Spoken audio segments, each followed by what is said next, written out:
This same RTR Apache right? Same engine with same engine. yes same engine. بصوا شايف بيقول لي ايه؟ شايفين الموتوسيكل كوبي بيست عشان ما حدش يقول ان انا بقول اي كلام. اهو بي ام دبليو اهو، كل حاجه بي ام دبليو هي يا باشا من غير اي اختلاف. خلينا بقى نتكلم الفيديو ده بالاخص على الموتوسيكل الار ار 310 من شركه تي في اس. مبدئيا كده اللي ما يعرفش شركه تي في اس فهي شركه هنديه.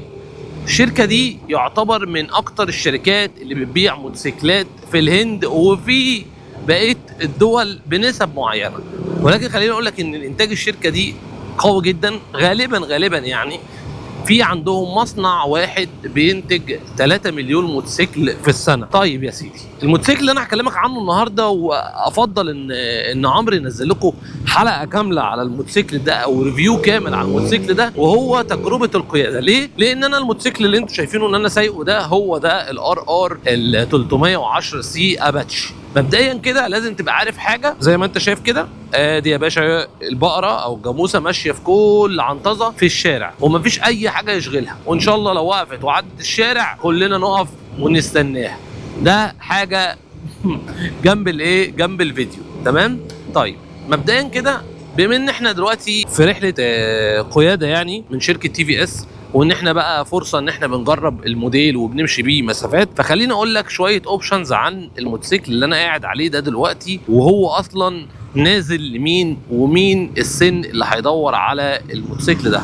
طيب خليني اقول لك ان ده من فئه الموتوسيكلات الريسنج، والريسنج يعني السرعه ويعني الادرينالين. يعني انت عايز حاجه يا باشا فيها باور. ماشي. طيب حد يقول لي هو ده التاني جاب معاك 50 يا اسامه، يعني الموتوسيكل مش قوي للدرجه دي. خليني اقول لك في الاول وفي الاخر ان انت مش هتركب حاجه بتجيب ماكس سبيد عاليه. ممكن يكون الماكس سبيد بتاع الموتوسيكل ده 150 ل 160. الموتوسيكل طبعا نازل على نظام الانجكشن، الفرامل بتاعته اي بي اس، طبعا نازل بشاشه زي ما انت شايف كده، تحس ان هي تابلت قوي في نفسها. نازل طبعا على نظام كمبيوتر وشاشه اعطال. عندك فيه كل الاوبشنز اللي انت عايز تستخدمها بالنسبه للشاشه او بالنسبه للديسبلاي. حجم الموتوسيكل بالنسبه لان هو 300 سي سي او 310 ممتاز. ليه ممتاز؟ لان انا واحد طولي 182، وزني حاليا مثلا 105، خلاص سني 31 سنه، فانا بالنسبه لي لو انا راكب عليه مبدئيا شكلي مش صغير. يعني انا مش مثلا حاسس ان انا راكب حاجه ازعه، لا بل بالعكس. او هو عشان 300 سي سي فهو مثلا موتوسيكل حجمه صغير، بالعكس ده الموتوسيكل حجمه ممتاز. القعده بتاعته زي ما انتم شايفين، الجادون بتاعه بقى مش جادون مايل تقدر ان انت توطي، لا الجادون اهو زي ما انت شايف فكره الريس، بس جادون عالي معاك قاعد اهو. بص شايفين انا اهو، انا كده ولا مايل ولا اي حاجه. طبعا الموتوسيكل جايب لك كل الزوايا ابعاد ممتازه، يعني انا من يمين وشمال شايف. موتوسيكل ممكن يكون ناشف شويه، بالنسبه لي ناشف مش طري. هو طبعا على مساعد وسطي واثنين مساعد امامي مقلوب، ودي برضو من الحاجات الكويسه فيه. مش فاكر بالظبط الهورس باور بيطلع كام، بس هو على 300 سي سي او 310 فهو كويس. انت مش هتعوز حاجه اكتر من كده. عامه يعني اللي بيبقى عايز يجيب ريس هو بيبقى عايز يجيب ريس عشان حاجتين، خلاص، عشان شكل الريس، ودي حاجه كل الناس بتحب الديزاين بتاع الريسنج وفكرته ان هو تحس ان هو كده شكله يلفت الانتباه. خلينا نتكلم صراحه، هو ده اللي الناس بتدور عليه. والسعر والصوت، انا شايف من وجهه نظري ان الموتوسيكل ده لو نزل مصر هيعمل اكتساح وهيحقق مبيعات. هتقول لي ليه يا اسامه؟ هقول لك لان مبدئيا احنا بندور على كذا حاجه، وانت ممكن تكون اهتماماتك غير اهتماماتي. يعني بمعنى اصح، انا النهارده جيت قلت لك يا عم تعال اركب موتوسيكل ريس، شكل الريس الاداء بتاعه مش وحش، كبرفورمانس مش وحش، كويس، خامات عاليه جدا، في تكنولوجي انجكشن، فرامل اي بي اس، مساعدين مقلوبه، في شاشه اعطال وفي سكرين، يعني في شويه دلع، وهدولك جديد وبسعر اقل من الاستعمال لو ياباني. هقول لا ليه؟ بل بالعكس، انا شايف لو هو فعلا يستاهل ان هو يمتلك هجيبه. هزعل ليه؟ الفئه بقى العمريه بتاعته هينفع معاك. احنا السن القانوني عندنا في مصر من اول كام؟ الرخصه من اول 18 سنه. عندك يا باشا الناس اللي في كليات 21 سنه، 25 سنه، 35، 38، 40 بالكتير قوي. ده هو في ناس هنا يعني ما شاء الله عليهم هنا 45 و50 سنه بيركبوه. بس خلينا نقول برضو الفئه المستهدفه للموتوسيكل ده ماكسيمم 35 38 سنه. الناس اللي هي ايه عايزه تركب ريس وتروح وتيجي. هو بقى بيديك ايه الاوبشنز او بيديك ايه اللي انت هتاخده من وراه. موتوسيكل اقتصادي، الديزاين بتاعه خطير، يا عم تعالى كده، الكواليتي بتاعته كويسه جدا. الموتوسيكلات دي داخله شراكه، تي في اس داخله شراكه مع بي ام دبليو، وما ادراك ما بي ام دبليو، وما ادراك اصلا الالمان. يا جماعه الالمانيين دول الكواليتي بتاعتهم رهيبه، مش انا اللي بقول، التاريخ هو اللي بيقول. التاريخ فولكس فاجن، اودي، سكودا، بي ام دبليو، فاهمني، كل مرسيدس، كل ده الماني يا باشا. الماني، عارف يعني ايه الماني؟ يعني كواليتي. فلما تي في اس تدخل شراكه مع شركه بص اهي الجاموسه هي عاديه. لما شركه تي في اس تدخل شراكه مع بي ام دبليو في الموتوسيكلين دول اللي هم نفس الموتور بس بديزاينات، وانا هحاول ان انا اصور لكم الموضوع ده، يعني اجيب لكم النسخه بتاعه بي ام دبليو وانا اجيب لكم النسخه بتاعه الاباتشي، هتشوفوا الاثنين هما الاثنين فرق ايه بقى؟ فرق العلامه فقط لا غير. دي علامه تي في اس، دي بتمتلكها تي في اس، ودي بتمتلكها بي ام دبليو. خلاص؟ فيا باشا يبقى انت تعرف من هنا ان الشركه دي الفكر بتاعها لا جامد، ومدرستين شبه بعض. ما ايه اللي يخلي الهنود يخشوا مع الالمان؟ يبقى احنا خلينا متفقين ان احنا في اهو بص اهي، اقسم بالله لسه بتكلم. بصوا استنى اهو، استنى والله لسه على غفله، لسه على غفله اهو،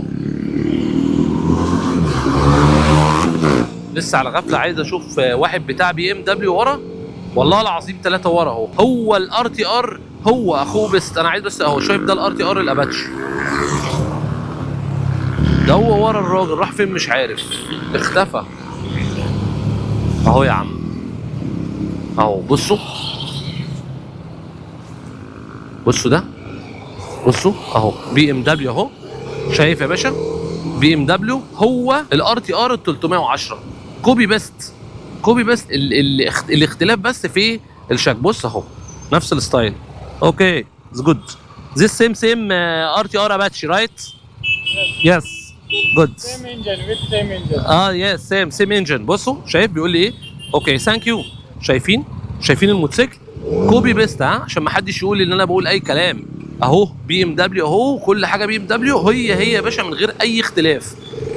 سيم انجن وسيم الشاسيه وكل حاجه سيمات، كله سيم اهو يا عم. هحاول اجيبه لكم اهو. بصوا شايفين اقسم بالله هو كل حاجه هو. فده يا باشا انت تتبسط ان انت لما تكون راكب حاجه شبيهه لمنتج الماني ومحطوط عليه علامه الالمان، فدي حاجه تبسط جدا. كل الناس اللي انتوا شايفينها دي رايحه الموتو سول الايفنت بتاع تي في اس. طب تي في اس بقى اصلا عامله ليه الايفنت ده؟ مبدئيا كده لو تفتكروا في اول كلامي خالص قلت لكم ان تي في اس من الشركات اللي شاطره، بتحب تعمل الكوميونتي صح، بتحب تعمل جروبات صح، بتحب تدلع الناس. فهي دايما عندها احتفال كل سنه، بتعمل الموتو سول ده ايفنت، كل الناس بتيجي، اللي معاهم موتوسيكلات بيصينوا ببلاش. دي عشان بس دي حاجه تبقوا عارفينها، اللي معاه موتوسيكل اباتشي بيجي يعمل صيانه للموتوسيكل فور فري من غير ما يدفع اي حاجه. خلاص؟ بيجيب لك مغنيين زي عندنا كده مثلا، يجيب لك الناس اللي هي المشاهير، يجيب لك المغنيين يا باشا تقعد تغني طول النهار، بقرة هي واقفه جنب الموتوسيكلات عادي جدا. خلاص؟ يجيب لك المغنيين، يجيب لك الناس بقى اللي معدله موتوسيكلاتها، بيعمل فيستيفال يعني من الاخر، وبيختار مكان هنا في جوه دي بالنسبه لهم منطقه زي ايه، زي الحاجات اللي هي فيها الفيستيفال كده. بص حاجات سياحيه، بصوا حتى الناس عارضه الحاجات اللي هي بتاعتهم السياحيه، زي ما ينزل عندنا مثلا ايه الغردقه والجونه والكلام ده كله، هي دي نفس اللي عندهم هنا. فبيروح مختار المنطقه هنا ويروح عامل فيستيفال حلو، وجايب بقى ديكوريات حلوه، وجايب موتوسيكلات وستاندات، ويعزم بقى الناس كلها ان هي تقدر تيجي الايفنت. احنا كده خلاص داخلين الايفنت. طبعا انا حفظت المكان من المره اللي فاتت لان دي تاني سنه ليا اجي في موتو سول.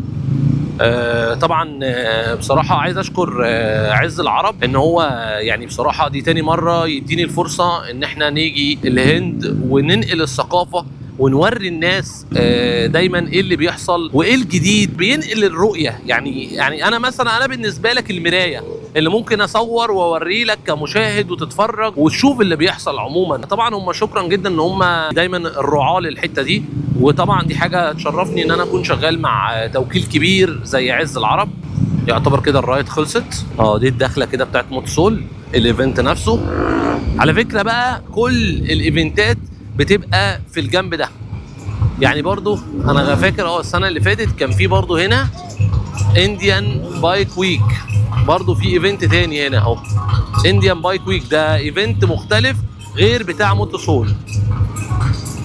موتوسول اهو، شايفين الناس يا باشا بتعيش وكله شغال.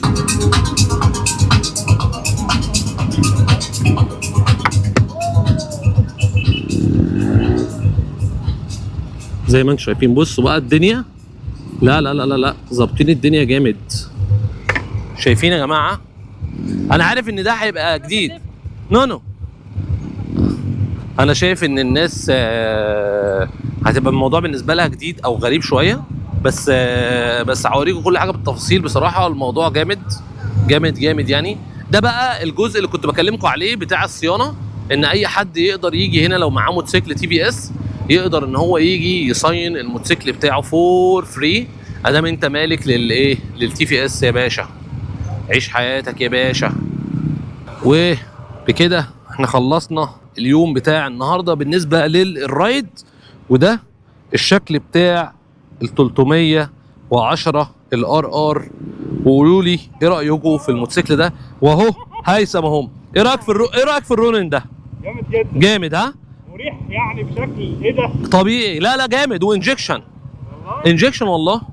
بصوا راكب خازوق. بصوا، هو اصلا والله العظيم هتلاقيه مبسوط جدا بالقعده بتاعته، وقوي وناعم جدا. الغيارات بتاعته ملبن.